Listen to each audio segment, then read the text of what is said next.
உலமா ஹிந்து மதுரை மாவட்டத்தின் தலைவராக இருக்கக்கூடிய மௌலானா மௌலவி நியாஸ் அகமது ஹசனி ஹதரத் அவர்கள் இந்த கூட்டத்தினுடைய நோக்கத்தை நமக்கு தெளிவுபடுத்தி தருவார்கள்.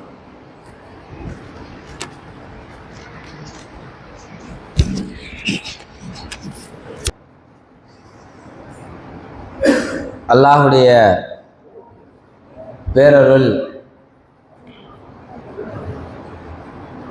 அல்லாஹ் இந்த இந்தியாவிலே கிட்டத்தட்ட 800 ஆண்டுகள் ஆட்சி செய்த ஒரு அருமையான ஆட்சியை இந்த உலகத்திற்கு சமர்ப்பித்த முஸ்லிம்கள், உலமாக்கள்,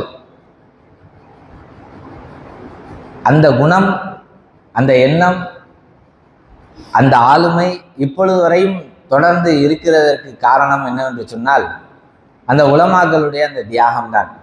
இதற்கு ஒரு சுருக்கமான ஒரு கதையை சொல்லி உங்களுக்கு புரிய வைக்கலாம் என்று நினைக்கிறேன். ஒரு முறை அரசரும் மந்திரியும் வனத்திலே மாட்டிக்கொண்டார்கள். காலம் ஆகிக்கொண்டே இருக்கிறது. இருவருக்கும் தாகம், கடுமையான தாகம். அப்போ அவர் என்ன செய்கிறார், ராஜா மந்திரியை அனுப்பிச்சு நீங்கள் போய் தண்ணியை தேடிட்டு வாங்கன்னு சொல்கிறாரு. அவர் அங்கிட்டும் இங்கிட்டும் எல்லா பக்கட்டும் தேடி பார்த்தார். எல்லா பக்கட்டும் தேடி பார்த்தாலும் என்ன கிடைக்கல, தண்ணி கிடைக்கல. ரொம்ப தாகமாயிருச்சு. அப்போ அந்த டயத்தில் ஒரு குருடா இருக்கக்கூடிய ஒரு பிச்சைக்காரர், ஒரு யாசகர் அந்த வழியிலே, அந்த காட்டிலே கடந்து செல்கிறார். அப்போ ராஜா ரொம்ப தாகத்தில் கோபமாக உட்காந்துருக்கிறார். இப்போ மந்திரியும் பக்கத்தில் கோபமாக தாகத்தை எப்படி தீர்க்கிறதுன்னு தெரியாமல் உட்காந்துருக்கார். அப்போ ராஜா கிட்ட அந்த யாசகர் கேட்குறாரு, என்ன விஷயமா வந்திருக்கீங்க, ஏன் இப்படி இருக்கீங்க, உனக்கெல்லாம் சொல்ல தேவையில்லை அப்படி இப்படின்னு சொல்லும் போது, இல்லை உங்களுக்கு நான் உதவி செய்யலாம்னு நினைக்கிறேன்னு சொல்லும் போது விவரத்தை சொல்கிறார். இப்படி எனக்கு கடுமையான தாகமாக இருக்குது. அப்படியா, அப்படி கேட்டு நான் வேணா உதவி செய்யவா அப்படின்னு கேட்குறாரு. சரி நீங்கள் சொல்லுங்கள் அப்படிங்கும் போது அவர் கண்ணு தெரியாது. அப்போ 4 திசையிலையும் மூச்சை ஒரு பக்கத்து மூக்கை வச்சு இழுத்து பார்க்குறார். அப்போ தெற்கு திசையில இருந்து குளிர்ந்த காற்று அவருடைய மூக்குக்குள்ளே போகுது. அப்போ எங்கே தண்ணீர் இருக்குதோ அந்த இடத்துல இருந்து வரக்கூடிய அந்த காற்றுனால அந்த ஈரப்பதம் தெரிகிறதுனால இந்த சைடு கட்டாயம் ஒரு 2 மைல் தொலைவில் என்ன இருக்குது, தண்ணி இருக்குது அப்படின்னு சொல்லி சொன்ன உடனே ராஜா ஒருவேளை அங்கே தண்ணி இருந்துச்சு அப்படின்னு சொன்னால் உனக்கு டெய்லி என்னுடைய அரண்மனையிலேருந்து ஒரு பொட்டி சோறு கிடைக்கும். ஒருவேளை அங்கே தண்ணி இல்லை அப்படின்னு சொன்னால் நான் உன்னைய கொலை செஞ்சிருவேன்னு சொல்கிறாரு. அதுக்கப்புறம் 3 பேரும் போகிறாங்க. போய் பார்த்தா என்ன ஆயிடுச்சு, தண்ணி கிடச்சிருச்சு. ரொம்ப சந்தோஷப்பட்டார். ராஜா என்ன செஞ்சிட்டாரு, கூட்டிகிட்டு வந்துட்டார், அரண்மனைக்கே கூப்பிட்டு வந்துட்டார். டெய்லி பொட்டி சோறு. இவருக்கு ஒரே சந்தோஷம். சரி, நம்ம 2 பொட்டி சாப்பாடு வேணும், ஒரு பொட்டி சாப்பாடுக்கு ஏற்பாடு ஆயிடுச்சு, ராஜா அரண்மனையிலேருந்தே கிடைக்குது அப்படின்னு சொல்லி சந்தோஷமாக அங்கே இருக்கிறார். ஒரு வேலைக்கு மட்டும் போய் யாசனை கேட்டு எடுத்துக்கிட்டு இருக்கார். இந்த நேரத்தில் கொஞ்ச நாள் ஆகுது. ஒரு வைர வியாபாரி என்ன செய்கிறாரு, ராஜாவை சந்திக்க வராரு. பல வைரங்களை காமிக்கிறாரு. அப்போ ராஜாவுக்கு ஒரு வைரத்தை எடுக்கணுங்கிற ஆசை. ஊரில் உள்ள எல்லா வைர வியாபாரிகளையும் கூப்பிட்டு அந்த இடத்துல உட்கார வச்சு வைரத்தெல்லாம் டெஸ்ட் பண்ணி கடைசியில் ஒரு நல்ல வைரத்தை செலக்ட் பண்ணி கொடுத்துட்றாங்க ராஜாவுக்கு. இந்த வைரத்தை நீங்கள் வாங்கிக்கங்க, இது நல்லா இருக்குன்னு சொல்லி. இப்போ அந்த நேரத்தில் ராஜாவுக்கு ஒரு யோசனை வருது. அந்த யாசகனை கூப்பிடுவோம், அந்த குருட்டு யாசகனை கூப்பிடுவோம், அவன் எப்படி டெஸ்ட் பண்ணுறான்னு பார்ப்போம் அப்படின்னு சொல்லிட்டு அந்த யாசகனை வர சொல்லி இந்த வைரத்தை காமிச்சு, இந்த வைரம் சரியாக வருமா, வாங்கிக்கலாமான்னு கேட்கும் போது அந்த யாசகனை என்ன செய்கிறாரு, கையில் அந்த வைரத்தை வச்சு வெயிலில் வச்சு இப்படி பார்க்குறாரு. பார்த்துட்டு இதுக்கு இடையில ஒரு ரேகை வருது, அந்த ரேகை வரக்கூடிய ஒரு குறையுடைய வைரத்தை ஏன் ராஜா வாங்குறீங்க, இதை வாங்காதீங்கன்ற உடனே, இவ்வளவு வைர வியாபாரிகள் பார்த்து கண்டுபிடிக்க முடியாததை நீ எப்படி கண்டுபிடிச்ச அப்படின்னு சொல்லி ஆச்சரியமாக எல்லா ஆய்வையும் உட்படுத்தி பார்த்தா உண்மையிலே ரேகை இருக்குது. ஆச்சரியமாக ஆயிடுச்சு ராஜாவுக்கு. இதை நீ எப்படி கண்டுபிடிச்ச? இல்லை ராஜா, நான் வெயிலில் வச்சு பார்த்தேன். வெயிலில் வச்சா அந்த வைரத்தில் இருந்து அந்த வெயில் என்ன செய்யும், படும். ஆனால் இந்த ஒரு ரேகை இருக்கிறதுனால அந்த இடம் மட்டும் எனக்கு குளிர்ச்சியாக இருந்துச்சு, இதை வச்சு நான் கண்டுபிடிச்சேன்றோன்னா, இவ்வளவு ஒரு பெரிய ஞானியாக இருக்கிறிய அப்படின்னு சொல்லி என்ன செஞ்சிட்டாரு, ரொம்ப சந்தோஷப்பட்டு, நீ இன்னொரு வேலைக்கும் பிச்சை எடுக்க போவேனா, இன்னொரு பொட்டிச்சோறு உனக்கு என்ன செய்யும் கிடைக்கும் அப்படின்னு சொல்லி என்ன செஞ்சிட்டார் ராஜா. இது அவருக்கு ஒரே சந்தோஷமாயிடுச்சு. சரி, இனி நம்ம அலைய வேண்டிய தேவையில்லை, நமக்கு ஒரு ஒரு பொட்டி சோறு கடைக்கு நம்ம நிம்மதியாக சாப்பிட்டுட்டு இருக்கலாம் அப்படின்னு சொல்லிட்டு இருக்குது. காலங்கள் கிடக்குது. ராஜாவுக்கு வந்து என்னன்னு சொன்னால், ஒரு நாள் கொஞ்சம் மன குழப்பத்தோட ஒரு வேதனையோடு இருக்கும் போது, சரி நட்பாக போய் பேசுவோமேன்னு யாசகர்கிட்டயே போய் உட்காந்து ஃப்ரீயாக பேசுகிறார். பேசும்போது ராஜா என்ன சொல்கிறாரு, யாசகரை பார்த்து, என்னுடைய அந்தரங்க விஷயங்களெல்லாம் நான் வந்துட்டு ஆலோசனை செய்யலாம்னு இருக்கிறேன் அப்படின்னு சொல்லும் போது, யாசகர் ஒன்றும் பிரச்சனை இல்லை, நீங்கள் தாராளமாக பேசுங்க, ஒன்றும் சொல்லலாம் தாராளமாக அப்படின்னு சொல்கிறாரு.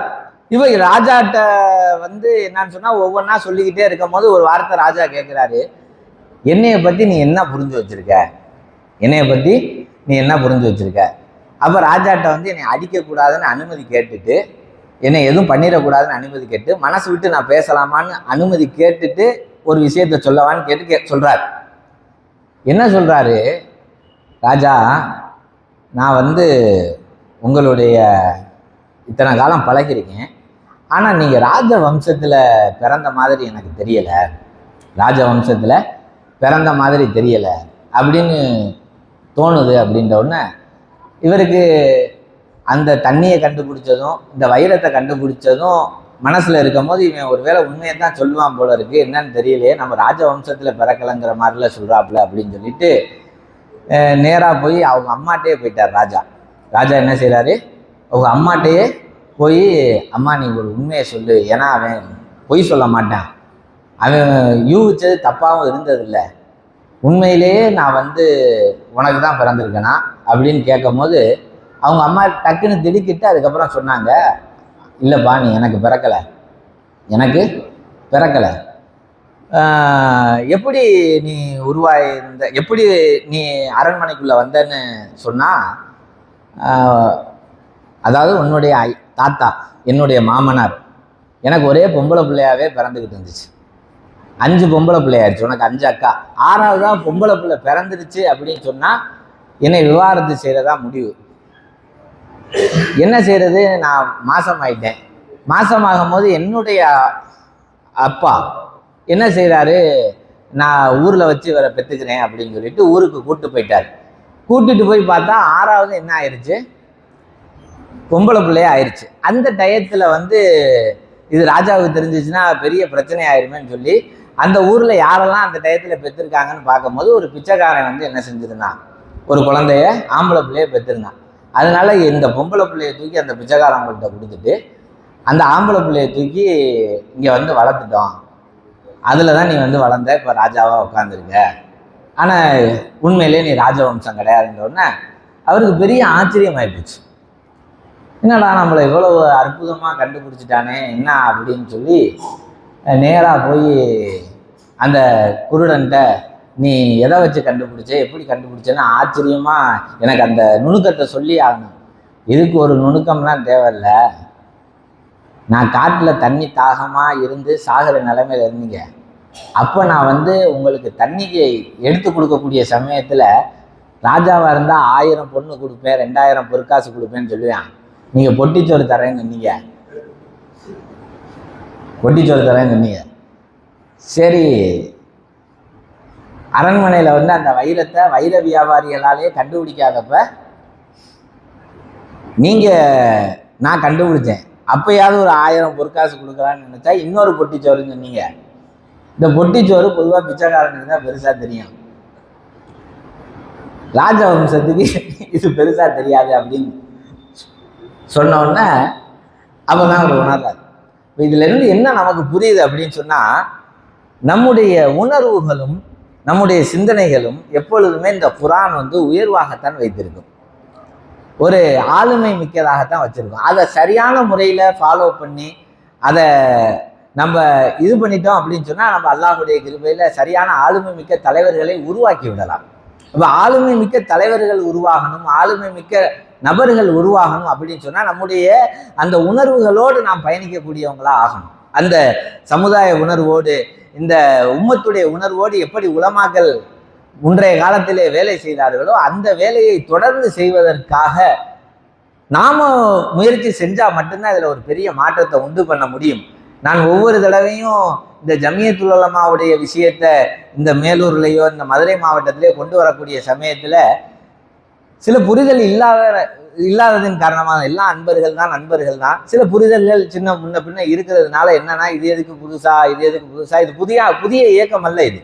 இது கிட்டத்தட்ட 100 ஆண்டுகள் பழமையான ஒரு அமைப்பு. இதனால எவ்வளவோ பெரிய முன்னேற்றங்களும் மாற்றங்களும் இந்த இந்தியாவில் ஏற்பட்டிருக்கு. அப்படிப்பட்ட ஒரு அற்புதமான அமைப்புடைய திட்டங்கள் என்னன்னா, ஒரே 9 அஜெண்டா தான். இந்த ஜமியத்துல் உலமாவுடைய வேலை என்ன அப்படின்னு சொன்னா 9 அஜெண்டா தான். அந்த 9 அஜெண்டால முதல் அஜெண்டா என்னன்னு சொன்னா, மஸ்ஜிதுகளையும் மஸ்ஜிதுடைய அதே போல இஸ்லாமிய அடையாளங்களையும் பாதுகாப்பது. இன்னைக்கு நம்ம பார்க்குறோம், எத்தனையோ மஸ்ஜிதுகள் அல்லாஹ் பாதுகாக்கணும். நான் இப்போ மதுரை மாவட்டத்தை சுற்றி எத்தனை மஸ்ஜிதுகள் இருக்குது அப்படின்னு கணக்கெடுத்ததற்கு பிறகு சில ஏரியாக்களில் முஸ்லீம்கள் வாழ்ந்துட்டு அங்கேருந்து ஹிஜ்ரத் செஞ்சு போயிட்டாங்க. அந்த பள்ளிவாசலை அப்படியே விட்டுட்டு போயிட்டாங்க. அப்படிப்பட்ட ஒரு பள்ளியை போய் என்ன செஞ்சோம், கண்டுபிடிச்சு அதில் எவ்வளவு குப்பை கூலங்களாக இருந்துச்சுன்னு பார்த்தோம். இதை பார்த்து முடிச்சதுக்கு அப்புறம்தான் அல்லாஹ் பாதுகாக்க வேண்டும். கிட்டத்தட்ட நம்ம மாவட்டத்தில் மட்டுமே 13 பள்ளிவாசல்கள் அப்படி இருக்கு. ஒரு பள்ளிவாசல் 2 பள்ளிவாசல்ல 13 பள்ளிவாசல்கள் பாலடைஞ்ச நிலையில அது இருக்குதுன்னே தெரியாத நிலையில, இன்னமும் ஒரு 50 ஆண்டுகள் போயிருச்சுன்னா அந்த ஊர்ல அப்படி ஒரு அடையாளம் இருக்குதுங்கிறதே தெரியாத அளவுக்கு என்ன செஞ்சிடும் ஆயிடும். அப்ப அப்படிப்பட்ட நிலைகள் இருக்கக்கூடிய அந்த தருணங்கள்ல இந்த ஜமியத்துல் உலமாவுடைய ஒரு பெரிய அஜெண்டா என்னன்னு சொன்னா, இஸ்லாமிய அடையாளங்களை என்ன செய்யறது, பாதுகாக்கிறது. இரண்டாவது இதுல முக்கியமான ஒரு விஷயம் என்னன்னு சொன்னா, மக்களை அறிவுள்ளவர்களாகவும் வலிமையான சமுதாயமாகவும் படித்தவர்களாகவும் உருவாக்குவது அப்படிங்கிறது இந்த ஜமியத்துல் உலமாவுடைய ஒரு பெரிய அஜெண்டா. மூன்றாவது, அருமையானவர்களே, சொல்வதற்கு வருத்தத்திற்குரிய செய்திதான். 3 நாளைக்கு முன்னாடி ஒருத்தர் மதுரையிலேருந்து எனக்கு ஃபோன் அடித்து ஒருத்தரை என்கிட்ட கூப்பிட்டு வராங்க, சும்மா கவுன்சிலிங் பண்ணணும் அப்படின்னு சொல்லி. அந்த பையன் என்னன்னு சொன்னால் ரோபோ மாதிரி நடக்கிறான்.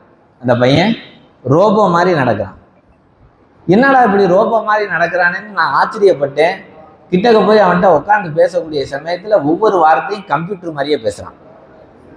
ஜி சா டேன், சாப்பிட்டியான்னு கேட்குறதுக்கு சா டேன், அந்த டைப் பண்ணுற மாதிரியே தான் அவனுடைய பேச்சுமே இருக்குது. அவன்லாம் உண்மையிலே வாய்ஸ் சாட் பேசினான்னு சொன்னால் கரெக்டாக விழுவும். நம்மளாம் பேசினா குழம்பிடுது இல்லை கூகுள், அவன் பேசினா குழம்பாது. அந்த அளவுக்கு அவனுடைய நடவடிக்கை மோசமாக இருக்குது. அப்போ அவன்கிட்ட கேட்கக்கூடிய சமயத்தில் அவன் சொல்கிறான், ஏன் இந்த மாதிரி நிலைமை ஆகிட்ட, ஒன்றுமில்ல, நான் ஆரம்பத்துலேருந்தே கஞ்சா அடிக்டாருன்னு, அப்புறம் மாத்திரைக்கு நான் அடிமை ஆகிட்டேன், இப்போ மாத்திரை இல்லாமல் என்னால் இருக்க முடியல. அப்புறம் சைக்காலஜிஸ்ட்டை போய் காமிக்கும் போது அவங்க போட்ட ஊசி அதிகமான டோஸ் கொடுத்ததுனால அவனுக்கு எல்லா மூட்டுகளுமே பலகீனமாயிடுச்சு. தூக்கவே முடியலை, அவனால் கையை கீழே இறக்கவே முடியலை. அவங்க அம்மா பார்த்து கதறி அழுகிறாங்க, அவங்க சின்னம்மா அழுகிறாங்க, அவங்க சொந்த பந்தங்கள்லாம் அழுகிறாங்க. ஆனால் அவனை ஒன்றுமே செய்ய முடியல. சொல்லப்போனால் அவன் வாழ்கிறதுக்கே தகுதி இல்லை அப்படிங்கிற ஒரு நிலைமைக்கு வந்துட்டாங்க வீட்டில். இதுக்கு எப்படி தான் நம்ம காப்பாற்றுறது, எப்படி தான் இவங்களை கொண்டு போகிறது? அப்போ வாலிபர்கள் இன்னைக்கு அதிகமான ஒரு மோசமான சூழ்நிலைகளுக்கு போவதற்கான காரணம் என்னன்னு சொன்னால், சரியான வழிகாட்டக்கூடிய தலைமையோ சரியான வழிகாட்டக்கூடிய கட்டமைப்போ அந்த இடத்துல இல்லை. அதனால தான் ஜமியத்துல் உலமா ஹிந்துல வாலிபர்களுக்குன்னு தனி ஒரு ஷோபாவே, தனி ஒரு அங்கமே என்ன செய்யப்பட்டிருக்கு, ஒதுக்கப்பட்டிருக்கு. அதில் அல்லாஹுடைய கிருபையில் அதிகமான வாலிபர்கள் இந்த ஸ்கவுட்டுன்னு சொல்லி சாரணர் இயக்கத்தில் இணைஞ்சு ஊட்டியில் என்ன செய்கிறாங்க, எடுக்கிறாங்க. கவர்மெண்ட்டுடைய விருதுகளை என்ன செய்கிறாங்க, வாங்குறாங்க. அரசாங்கத்தோட முழு ஒத்துழைப்பாக இந்த ஜமியத்துல் உலமா என்ன செய்யப்படுது, செயல்படுது. எந்த அளவுக்கு ஜமியத்துல் உலமாவுக்கு இந்த இந்திய கவர்மெண்ட் ஒரு அங்கீகாரமும் ஒரு புரிந்துணர்வும் வச்சிருக்குன்னு சொன்னால், டெல்லியில் நடந்த அந்த மாதிரியான கலவரங்களில் கூட எந்த அமைப்புக்குமே அந்த இடத்துல உள்ளே போகிறதுக்கு அனுமதி கொடுக்கல. ஜமியத்துல் உலமாவுக்கு மட்டும்தான் என்ன செஞ்சிச்சு, அனுமதி கொடுத்துச்சு. காரணம் என்னன்னா, ஜமியத்துல் உலமா எப்பொழுதுமே எந்த சூழ்நிலையிலுமே இந்தியாவுடைய வளர்ச்சிக்கு முழுக்க பாடுபடும். இந்தியாவுடைய மேன்மை வல்லரசாகுவதற்கு முழுக்க முழுக்க பாடுபடுங்கிற நம்பிக்கை எல்லா மக்களுக்குமே என்ன செய்யுது, ஜமியத்துல் உலமா மேல இருக்குது. அதனால இந்த ஸ்கவுட்ல போகக்கூடிய எத்தனையோ வாலிபர்கள் இன்னைக்கு இராணுவத்துல பணிபுரிஞ்சு சிறந்த பொறுப்புகள்ல என்ன செஞ்சுக்கிட்டு இருக்காங்க, இருந்து கொண்டு இருக்கிறாங்க. அதுக்கப்புறம் 4வது முக்கியமான விஷயம் என்னன்னு சொன்னா, NIOS பாடத்திட்டத்தை உருவாக்கி இந்தியாவில் இருக்கக்கூடிய அனைத்து மதரசாக்கள்ல இருக்கக்கூடிய ஆலிம் பெருமக்களையும் படித்தவர்களாக, உலக கல்வி பெற்றவர்களாக, பயின்றவர்களாக உருவாக்குவதில் இந்த ஜமியத்துல் உலமா ஒரு மிகப்பெரிய பங்கெடுத்து என்ன செஞ்சுக்கிட்டு இருக்கு, செயல்பட்டு கொண்டு இருக்கு. 6வது முக்கியமான ஒரு விஷயம் என்னன்னு சொன்னா, முஸ்லிம்களுக்கு எங்கெல்லாம் பாதிப்பு ஏற்படுகிறதோ, எங்கெல்லாம் முஸ்லிம்கள் வஞ்சிக்கப்படுகிறார்களோ, எங்கெல்லாம் பலகீனப்படுகிறார்களோ, எங்கெல்லாம் கயவர்களால் தாக்கப்படுகிறார்களோ, அந்த இடத்துல முதலாளாக நின்று இந்த ஜமியத்துல் உலமா என்ன செஞ்சு கொண்டிருக்கு, சேவை செய்து கொண்டிருக்கு. அதுக்கடுத்து இந்த ஜமியத்துல் உலமாவுடைய முக்கியமான ஒரு பொறுப்பு என்னன்னா, இந்தியாவில் அவர் முஸ்லிமாக இருந்தாலும் சரி அல்லது வேறு எந்த மதத்தவராக இருந்தாலும் சரி, இந்தியர்கள் என்று ஆகிவிட்டால், இந்தியர்கள் பாதிக்கப்பட்டு விட்டால், அது எந்த இடத்திலாக இருந்தாலும் சரி, உடனே முதலாவதாக இந்த ஜமியத்துல் உலமா அங்கே போய் நின்று அவங்களுக்கான சேவைகளை என்ன செய்யும். அந்த அடிப்படையிலே அல்லாஹுடைய கிருபையிலே மதுரை மாவட்ட ஜமியத்துல் உலமா சார்பாக வயநாடு நிலச்சரிவில் பாதிக்கப்பட்டவங்களுக்கு கிட்டத்தட்ட 10 லட்சம் ரூபாய் என்ன செய்யப்பட்டுச்சு, மதுரை மாவட்டத்திலிருந்து பிரத்யேகமாக கொடுக்கப்பட்டுச்சு. தமிழ்நாட்டில இருந்து கிட்டத்தட்ட 20 லட்சம் ரூபாய்க்கு மேலே என்ன செய்யப்பட்டுச்சு, கொடுக்கப்பட்டுச்சு. இந்திய அளவில் ஒரு பெரிய தொகையை வசூல் பண்ணி 1 கோடி இந்திய அளவில் தமிழ்நாட்டில இருந்து 1 கோடி ரூபாய், மதுரையிலேருந்தே 10 லட்சம் ரூபாங்கும் போது தமிழ்நாடு அளவில் 1 கோடி ரூபாய் என்ன செய்யப்பட்டுச்சு, கொடுக்கப்பட்டு அங்கே மீண்டும் அவங்களுக்கு வீடுகள் கட்டி கொடுக்கப்பட்டு ஒரு பெரிய வேலைகள் என்ன செய்யப்பட்டுச்சு, ஜமியத்துல் உலமாவால் செய்யப்பட்டுச்சு. இப்படி ஜமியத்துல் உலமாவுடைய சேவைகளை சொல்லிக்கொண்டே போகலாம். அத்தனை சேவைகளை மாஷா அல்லாஹ் செய்து கொண்டிருக்கிறது. ஆனால் இந்த சேவைகள் எல்லாத்தையும் விட்டு நாம் பாராமுகமாகவும் தூரமாகவும் அதை விளங்காமலும் என்ன செஞ்சுக்கிட்டு இருக்கிறோம். இன்ஷா அல்லாஹ் இனி வரக்கூடிய காலங்களில் இந்த மேலூர் வட்டாரத்தில் மேலூர் மக்களுக்கு இந்த ஜமியத்துல் உலமாவினால முழுமையான பலனும் முழுமையான திருப்தியும், இங்கே இருக்கக்கூடிய வாலிபர்களுக்கு ஒரு சரியான எதிர்கால வழிகாட்டுதல் இந்த ஜமியத்துல் உலமா இன்ஷா அல்லாஹ் செய்யுங்கிற அந்த நம்பிக்கை நமக்கு ஆழமாக இருக்கு. அல்லாஹு தாலா நம்முடைய எண்ணத்தையும் நம்முடைய சிந்தனையையும் அல்லாஹு தாலா கபூல் செய்வானாக. அடுத்ததாக ஜமால் மௌலானா தீனுடைய பணி செய்வது எவ்வளவு முக்கியமானது என்பதை ஒரு சுருக்கமாக பேசுவாங்க. அதுக்கடுத்து மன்சூர் ஹசரத்துடைய விளக்கம்.